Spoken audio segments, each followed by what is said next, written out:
But again, there's no harm, no foul in losing to a team like Santa Clara on the road. So I don't think that was going to impact USF much, and the ratings kind of matched that as well. What really hurt them was then going back home and losing to San Diego.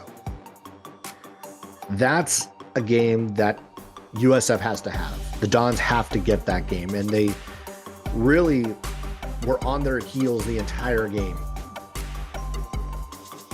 Happy New Year, everyone, and welcome back for another episode of the Unofficial WCC Hoops Podcast. I'm Zach Farmer, and we are a week into the start of conference play, and I think it's safe to say that chaos was the phrase and the feeling of week one of WCC play. So there's a lot of like different little stories we can start to look at and think about as we've started to see how conference play is going to roll out. And I'll be talking with Andy Patton from Locked On Zags and the Locked On College Basketball Podcast a little bit later to discuss this first week and where teams stand and how we're thinking about conference play as we move forward. But first, I want to start with maybe the team that is starting to figure it out, and that's BYU. And I say start. I know that going into the week, BYU had won 5 straight. They'd beaten Creighton. They beat Utah. They are starting to pick up some steam. But I was waiting for them to play a team that was clearly a less talented team than they are. And they had 2 of them this week in both Pacific and Portland. And for the first time this season, BYU did not play down to its competition. They picked up 2 double-digit wins. They were really impressive in Stockton on Thursday, and then picked up another big win in Provo over a very banged-up Portland team. But this is a BYU team that has now won 7 in a row and is starting to look like they're starting to roll. They've started to figure it out. And in the last week and a half, they've also gotten back Spencer Johnson, and that was a huge piece to their win against Pacific. He had 15 in that game. He had 9 in the win against Portland. And he's just adding depth to this team. This is a team who didn't have all of their shooters available. They were still trying to figure that part out. They were still trying to figure out what to do with Rudy Williams, and it looks like that they have found his role of being that 6-man first guy off the bench. This BYU team is one of the 3 remaining undefeateds in the WCC. It's kind of funny. I started this off by talking about how much chaos there's been. Yet, if you look at the top of the WCC, it is status quo. The 3 remaining undefeateds are Gonzaga, St. Mary's, and BYU. And this BYU team does look like it's starting to roll. It does look like it's starting to pick up some steam. They've looked very good in these first few games. Obviously, we have a long way to go, but BYU, they're back in the mix. I believe I looked at it, they're about 94, 95 in the net right now. So they still have a long ways to go. I don't think that they would be able to squeeze in an NCAA tournament bid, but they are, from where they started just a few weeks ago, about a month ago, to where we are today, BYU has made huge strides and look like that they're going to be back in the mix. So they're going to be a team to continue to watch and become dangerous for the likes of St. Mary's and BYU when it comes to seeding for the NCAA tournament. So on the flip side, talked about a team who performed really well in BYU and has taken some good first steps in their last WCC season, to a team who really fell flat this first week, and that was USF. USF was coming off a really good 2-week stretch, beating UNLV. They beat Arizona State. Yes, they had the loss to Arlington, which really was going to sting. But they came into WCC play still with an outside shot of getting back into the at-large conversation based on who they would pick up wins against and everything else. And they had a great opportunity in this first week against Santa Clara. And I felt like those 2 teams were going to be pretty evenly matched, and we did see that for the most part, like in the first I would say 25 to 30 minutes of that game before Santa Clara started to pull away. But again, there's no harm, no foul in losing to a team like Santa Clara on the road. So I don't think that was going to impact USF much, and the ratings kind of match that as well. What really hurt them was then going back home and losing to San Diego. That's a game that USF has to have. The Dons have to get that game, and they really were on their heels the entire game against San Diego. San Diego came out and really hurt, really like the two guys like Marcellus Earlington and then also Jace Townsend were the two key guys. Jace Townsend returned from injury, like he missed the St. Mary's game last Thursday, but came back. He had 22. Santa Clara, or I said USF has gotten burned these first couple games with guards that can penetrate and get to the basket. Carlos Stewart on Thursday for Santa Clara, and then Jace Townsend again on Saturday. So the USF is reeling a little bit. They're 0-2 for the first time since the 2020 season, the 19-20 season. And now they're staring at a stretch that's going to be really tough. They have Gonzaga on Thursday, which I'm sorry, I'm chalking that up to an L already. Then they hit the road for 2. They'll be at LMU on this Saturday, and then next week they're going to be up in Portland, and then they're back home for St. Mary's.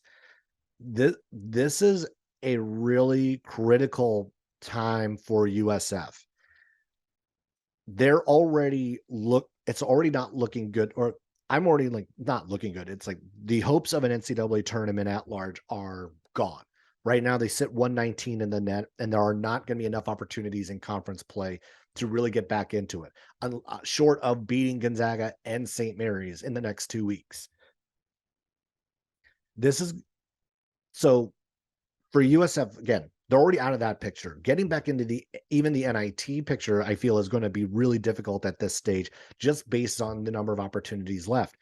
But they can still get back into good position for Vegas, because again, there's always the chance of being able to steal the bid there.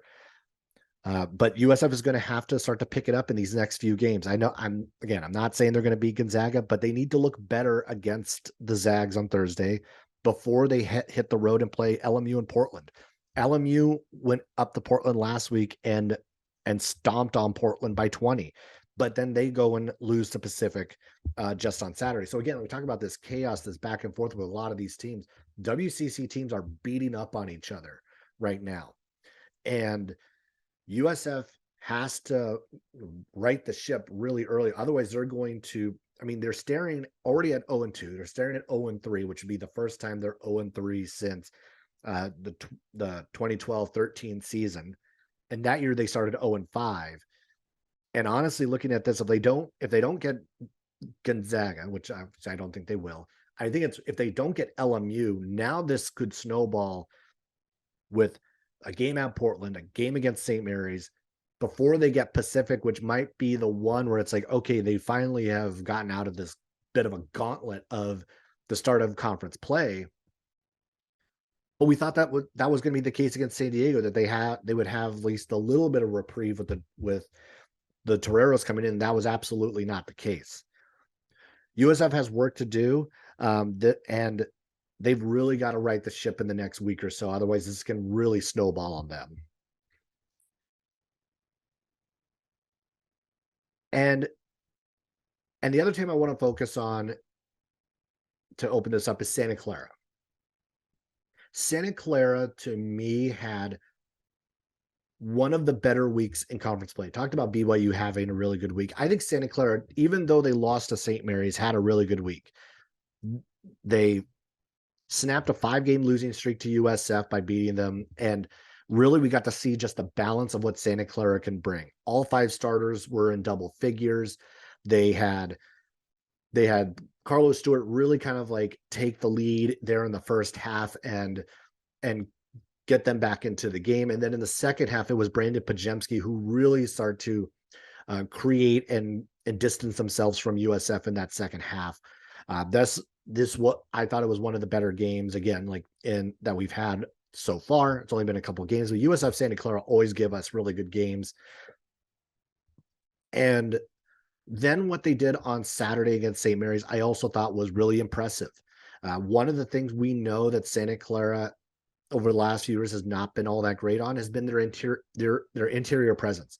And if you go back and look, and while yes, like St. Mary's had a lot of second chance opportunities and everything else, you go back and look at the box score, and Santa Clara out rebounded St. Mary's. And that's only the third time all year anyone has actually done that. The other two being Vanderbilt, and then also I was just staring at the number. The other team was San Diego State. So that's a really impressive feat. The fact that St. Mary's got up by double digits and in the second half, and Santa Clara just kept fighting and fighting and fighting and got themselves back into the game and really had a shot there at the end. And there was a pretty questionable foul call on the inbound there with Pajemski on Logan Johnson. It was hard to tell from the camera angles of what actually happened. Maybe we got a really good finish stolen from us as fans being able to watch that. But Santa Clara put themselves in position to win that game. They could have won that game. It ends up going down as a loss for the Broncos, but I think this shows just the potential Santa Clara has going forward in conference play. I don't think you can overlook them. Santa Clara gets a shot at Gonzaga this week on Saturday at the Levy Center. I think this is going to be the toughest matchup for Gonzaga going into Santa Clara that they've had in a long, long time. And this is going to be a week for Gonzaga where they have maybe their toughest WCC road trip, both being at USF and then at Santa Clara. So I think Santa Clara is going to have a shot against the Broncos. Keep in mind that the last time they played Gonzaga a year ago up in the Kennel, they played them way better than they had the year before. Obviously, new pieces. Jalen Williams isn't there. Brankic isn't there. You have Pajemski. Carlos Stewart's playing a larger role. All that. But Santa Clara is looking like, I mean, to me, they look like the third best team, and now it's very clear that they are the third best team in the WCC. We'll see how this all plays out. Santa Clara this week is also going to be looking at trying to pick back up. They lost to St. Mary's on Saturday, so they'll be looking to bounce. Like they're going to be on the road at Pepperdine, and then again they host Gonzaga on Saturday. So Santa Clara is another one. Like, keep an eye on Santa Clara, keep an eye on the Broncos. I think that this team is going to end up there. To me, they're the clear number 3 after seeing what we saw this week. I think they have to pick up this win against Pepperdine on Thursday before seeing Gonzaga. This is again it's going to be a tough week because both of those teams can really bring it on the offensive end. All right, with that, we'll go ahead and bring in Andy Patton, and we'll talk some WCC hoops and get his reaction to this first week. All right, and I need a little help talking about just the chaos that has been this first week of WCC play. So I'm going to bring in Andy Patton from the Locked On Zags podcast and also the Locked On College Basketball podcast. You can find him on Twitter at Andy Patton CBB. Andy, how's it going? It's good, man. It's good. Thanks for having me on, Zach. I appreciate it. Yeah, for sure. So I talked about the chaos that has been the first week. We had I would say some pretty significant upsets throughout the course of the week, but then what we saw at the top was almost status quo. The Zags, Gales, and BYU all are the 3 remaining undefeateds. What has been your impression of this first week? And then we'll get into the Zags a little bit after that. Yeah, it's funny. I had a question on a Mailbag Monday segment for Locked On Zags recently, kind of asking like, what was the biggest surprise thing that happened in the first week of the WCC? And I was like, oh gosh, like there's so many things you could potentially pick. For me, I think a big part, something that really stood out to me was San Francisco dropping their first 2 games. A team that had at-large bid aspirations, obviously got an at-large bid last year in the final year of Todd Golden's era at USF. And now we're looking at a team that falls by double digits to San Diego, falls by double digits to Santa Clara. You can forgive the Santa Clara loss. I think they're arguably a better team, or at least a very comparable team. But San Diego, that's a tough loss to take. And it's one of those things where you kind of hope that the cream will rise to the crop. And we've seen that. With St. Mary's and Gonzaga, of course, being at the top. BYU's kind of made themselves back in that conversation as a top 3 team. But it's unfortunate to kind of look at where this conference is right now and not see any teams with a clear path to an at-large bid outside of the top 2, in part because of some early season losses. It's always been a criticism of the Pac-12 that you see them kind of cannibalize each other, and you're seeing that a little bit here in the WCC. And as a mid-major conference, there's just so little wiggle room for those teams. I mean, I think that was the shocker to me as well, was the USF dropping both of them. You pair that with even thinking about like the Arlington loss, Davidson earlier on. And I think USF's hopes of at the very least like an NCAA tournament bid are out the window. Now the NIT is starting to look very questionable just with some of these losses. Yeah, I think USF is this was a rough week for them. Yeah. But one of the teams we talked about was like as status quo was the Zags. And this is a team that only had one conference game last year. They had Pepperdine, but like they started last year in conference play, they dropped 100 plus on a WCC team. I think it was Pepperdine in the opener last year as well. And they've now won 7 in a row. Drew Timme is on a heater right now. So just kind of talking to me about where the Zags are, because it seems like they're really starting to like get into a rhythm and have this figured out now. It's funny. I think that the media conversation and the fan conversation around Gonzaga this year has been so different than it's been in previous years. And quite honestly, a lot of their trajectory has been pretty similar. They started the year well last year. They started the year well this year. And then they had a little ugly streak around November, December last year when they lost to Alabama and they lost to Duke. This year they did the same thing. They lost a couple of games. They played a more challenging schedule. And then you saw Gonzaga pick up a huge non-conference win in December last year against Texas Tech, this year against Alabama. And then they go cruising into conference play, which is what we saw them do last year, what we saw them do this year with that huge 111 points that they dropped on the Pepperdine Waves. I think this team is just starting to figure it out. They had a lot of guys in new roles. Malachi Smith had to adjust to being a much less guy with the ball in his hands much less this year. You saw Nolan Hickman, Hunter Salas kind of trying to figure out their roles. But ultimately it all relies on the big man. And Drew's just been absolutely out of his mind. I think the last 7 games, 27 points, 9 boards, 4 assists on 70% shooting. I saw a stat, I believe it was Jared Benson, formerly of ESPN Stats and Info, who tweeted this, who said, this is the first time somebody's done that in a 7-game streak since Zion Williamson. And wow. That's pretty good comparison there. Drew and Zion, very different players, but still otherworldly efficient. And if Drew continues to play like this, Gonzaga's ceiling, even without a guy like Chet Holmgren on the back, is still really high. And I think like one of the things, Drew has been just absolutely incredible the last few weeks. And I think one of the questions of Brown Gonzaga was like, where was the consistency going to come from in the rest of the cast? I think early on, we all thought it was going to be Julian Strother, who's going to kind of carry that piece. And he's had a couple of tough stretches here and there where he's kind of been like, not necessarily invisible, but he hasn't been as like noticeable or impactful as we all thought he might be throughout the course of the season. But it's so just kind of like talk to me a little bit about like where Strother is right now and just kind of like where they are starting to fill in these other pieces. Because as you talked about that, there was filling in kind of like the people are figuring out their roles and where they fit and everything else. Has it started to feel like Gonzaga has like a consistent number 2, or is the number 2 almost like a rotating piece at this point? Yeah, I think it's more of a rotating piece, and I think that might work to their disadvantage, quite honestly. I think they need somebody to really step up and be solidified in that number 2 spot. Strother's the most likely candidate. The Zags' best games are when he is playing well. That's not a secret at all. He's 6'7", can score around the rim, can score from beyond the arc, is a good defensive player. Like he's the archetype that you really want to be your number 2 with a dominant low post player like Drew.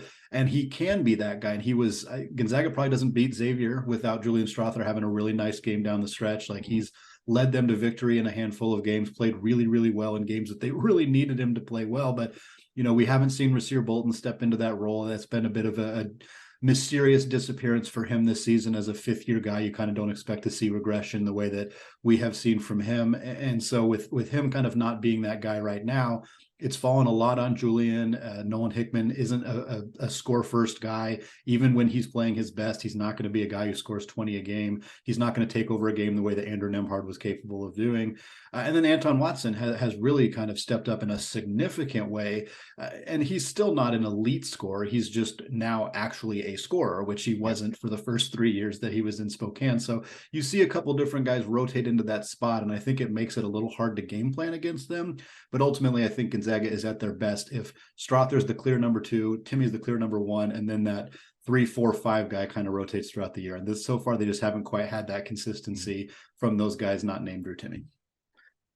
All right, and Gonzaga has maybe its toughest road trip in the conference schedule this week. They're going to be at USF and they're at Santa Clara this week.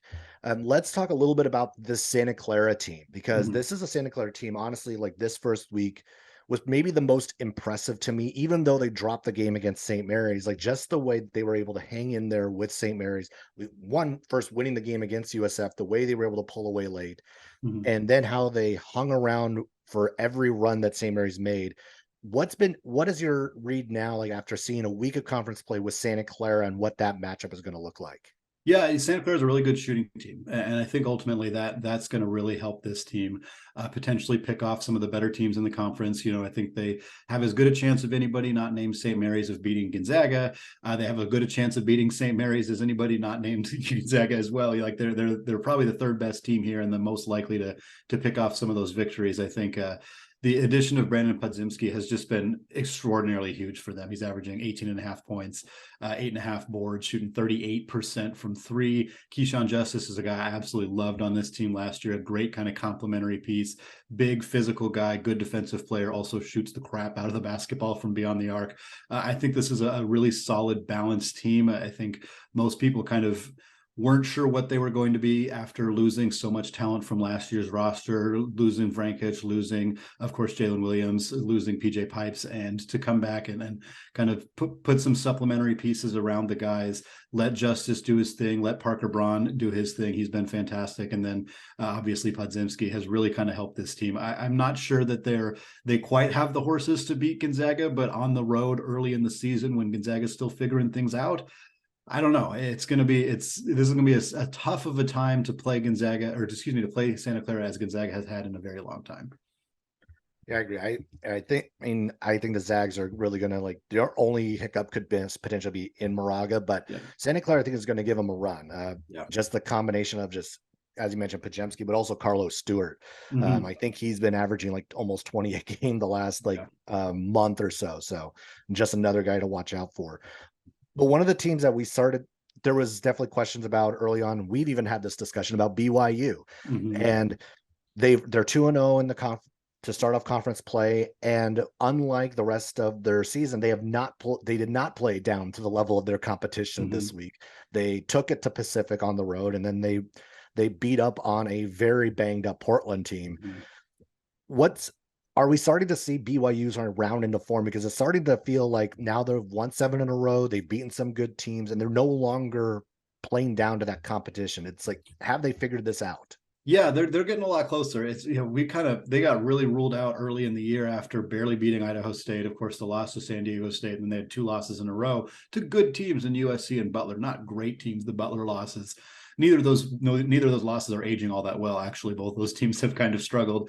But a win over Dayton helps. Obviously, the Creighton win was huge for them, and now we're after the Creighton win. They're on a 7 game winning streak now, and like you said, they're not playing down anymore. They barely beat Weber State. That was kind of an example of them still playing down. Of course, in-state rivalry, those are always tough. But yeah, blew the doors off Pacific, spanked Portland. I think this team is starting to kind of round it out together.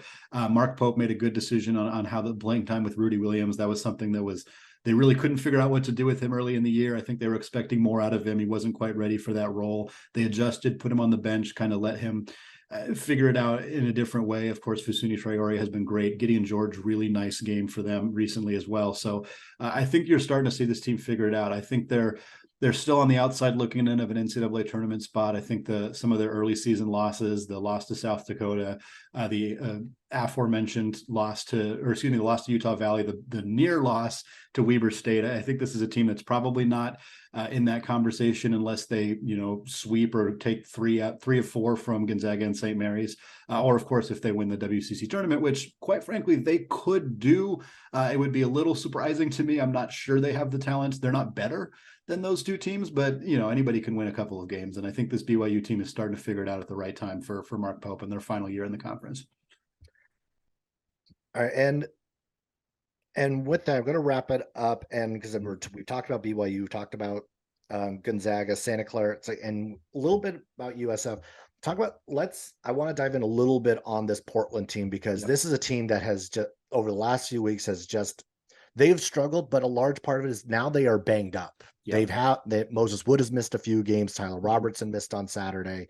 Yeah, it's like I feel like I'm going to be so disappointed to see Portland just not be able to make the run we thought they potentially could have. And now recently they're so banged up. So just kind of talk about, as you have your Portland hat on, just like what you're seeing from the Pilots, because it seems like that part of it is the way they're playing, but now it's being just snowballed on them with injuries. Yeah, it's been since the Villanova win and the close loss to Michigan State, really, really good teams, of course, in the Phil Knight Invitational. We just haven't seen this team reach that expectation at all. And you mentioned the injuries, and I mean, I feel for Coach Leggins because they've had injuries the entire season. I mean, they were injured. They had guys who weren't playing early in the year, even in the Phil Knight Invitational. Now they've got more guys who've been missing games. But I mean, they're lost 4 of their last 5. Their only win in that stretch was against New Orleans. Just not a victory that's really particularly notable. Win over North Dakota and Multnomah is pretty much all they have since Villanova. You're seeing a team that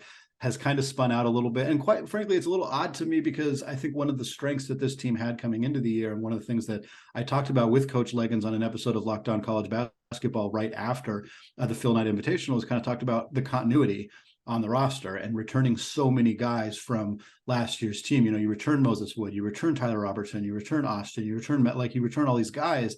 And of course, injuries have played a huge part in that. And some of those guys haven't been available for very much of the season at all. Some of those guys are recently been hurt, and that's obviously playing a big role here. But to see them kind of look a little bit they look like they haven't played together. I guess that's the best way to put it. They don't look like a team that has basically returned 90-something% of their minutes from last year's squad. And that's concerning for this team going forward. I think they're going to figure it out. LMU and BYU is not the easiest stretch of games to start off conference play, but I mean, they weren't competitive in either game. They got beat by 20 against LMU. LMU, a team that's a little better than I thought they were going to be, but I wouldn't have expected them to the only team I think LMU should be beaten by 20 in the conference is Pacific. So for them to do that to Portland is concerning for where Leggins' team is going.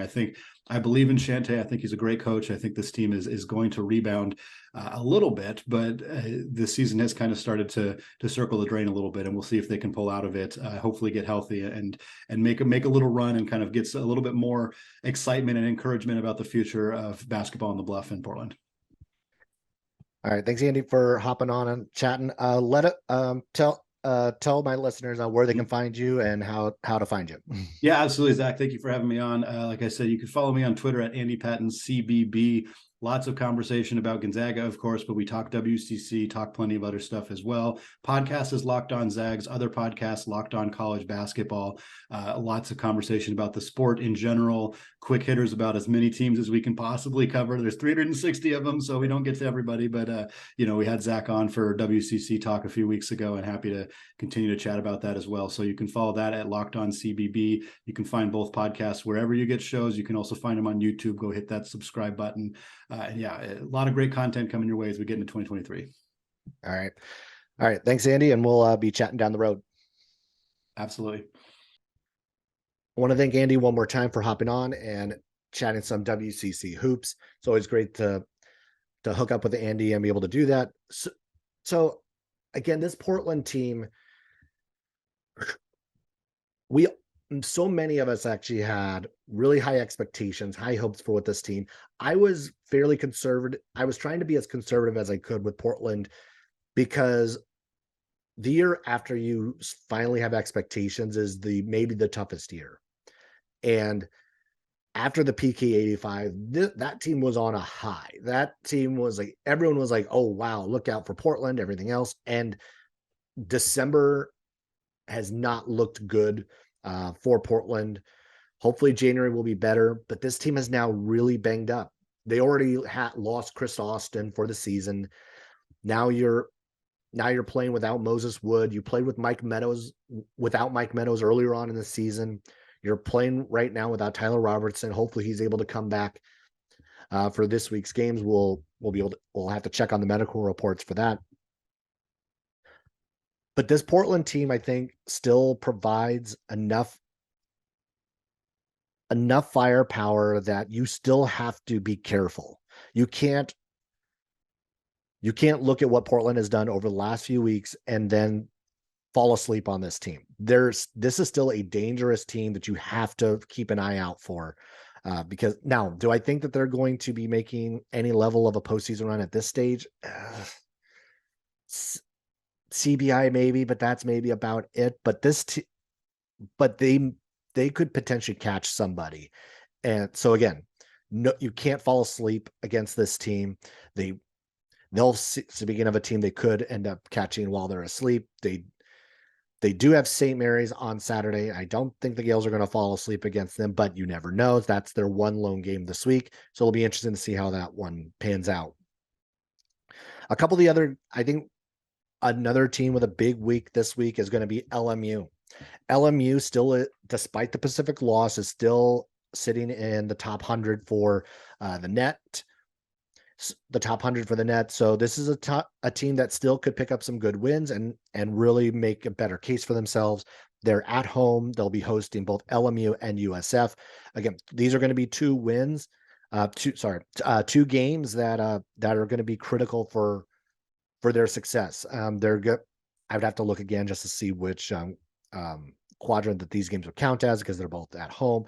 But it's going to be really important for LMU to get, I think, at least a split of these games. I don't know if they necessarily need both of them. Now, I'm not thinking that they're going to potentially be like an at-large NCAA at-large team, but I think to be back in the conversation for like the NIT or something like that, they need to pick up at least one of these, probably both of them, to get themselves back in the conversation. They're going to have to defend the home court well throughout conference season, and these are two games that they're going to absolutely need before they see, because the following week they get St. Mary's, so they're going to need to be able to pick up those. It's a big stretch for LMU, so keep an eye out for the Lions as well as we go into this week. And in one other note, this was such an not underrated performance, because like I think like many who saw the game really this caught their eye, was how well Max Lewis played against Gonzaga. I didn't get to chat about it with Andy, but he scored, I want to say it was like the first 8 points within the first 2-3 minutes of that game up in Spokane. That was going to be a really exciting thing to see how Max Lewis was going to play out that game. Then he picked up 2 early fouls, so that really, I felt like kind of like derailed that momentum or whatnot. He still ended up with 20 points in that one. And we've been talking, a lot of people have been talking about it all season. Like, Max Lewis is an NBA, like, he has NBA talent. He's going to get his shot in the league. And this is what makes Pepperdine so dangerous, is that they have a few guys who are going to be able to really put up numbers. The challenge for Pepperdine is still the defense, their consistency. But Max Lewis is not one of those problems. He has been maybe the most consistent player on that squad. And now that he's healthy, we're really starting to see just how good this guy can be. All right. Well, that'll wrap it up for this episode of the Unofficial WCC Hoops Podcast. Be sure to subscribe on YouTube. Also, be sure to like and share on your favorite streaming services. Follow me on Twitter and TikTok at Posts by Zach for additional content. You can also find some of the YouTube shorts for additional content as well. Also, just search Unofficial WCC Hoops Podcast on YouTube as well. And that'll do it. So again, Happy New Year, everybody. We got week 2 of the conference schedule, and we are here in 2023. So it's excited to get it going. All right. I'll catch you all later and see you next time.